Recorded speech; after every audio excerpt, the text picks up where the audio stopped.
नमस्कार दोस्तों, आप सबका स्वागत है मेरे YouTube चैनल अभी स्टडी पॉइंट में। एक प्रश्न अक्सर पूछा जाता है परीक्षाओं में कि कुशल अकर्मण्यता की नीति या हस्तक्षेप की नीति, रिंग फेंस नीति, ये किसकी नीति है? यह किस गवर्नर जनरल से जुड़ा हुआ है?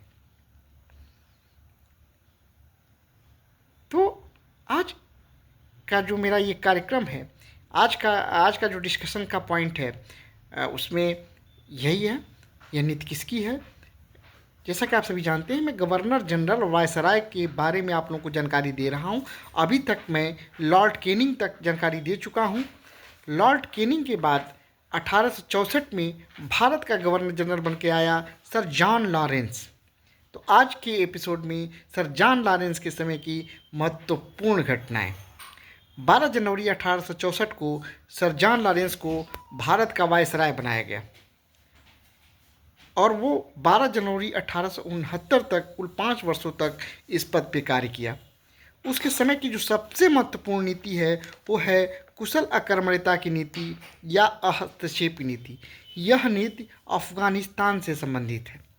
जैसा कि आप अगर इतिहास में रुचि होगी या आप अफ़गानिस्तान के बारे में जानते हैं, तो अफ़गानिस्तान में कोई बहुत सफल नहीं हो पाया और अफ़गानिस्तान में जो उलझा वो अफ़गानिस्तान में उलझ के रह गया। अगर आज अमेरिका के बारे में आप देखे होंगे, अमेरिका ने कार्रवाई किया लेकिन उसको भी अंततः निकलना पड़ा, बहुत नुकसान भी उठाना पड़ा अमेरिका को। तो इन सब चीज़ों से बचने के लिए सर जॉन लॉरेंस ने कुशल अकर्मण्यता की नीति या हस्तक्षेप की नीति अपनाया। तो प्रश्न का जवाब हुआ कि कुशल अकर्मण्यता की नीति सर जॉन लॉरेंस से जुड़ा हुआ है। सर जॉन लॉरेंस ने अफगानिस्तान के संबंध में यह नीति अपनाई।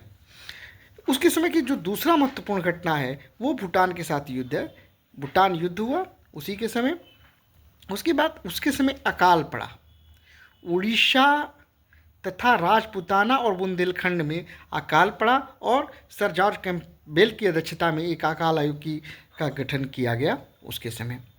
एक और जो महत्वपूर्ण उपलब्धि थी वह थी यूरोप और भारत के बीच संचार व्यवस्था स्थापित करना। उसके समय ये संचार व्यवस्था स्थापित हुई भारत और यूरोप के बीच। तो ये कुछ महत्वपूर्ण उसके समय के घटनाक्रम थे। बहुत इंपॉर्टेंट है सर जॉन लॉरेंस।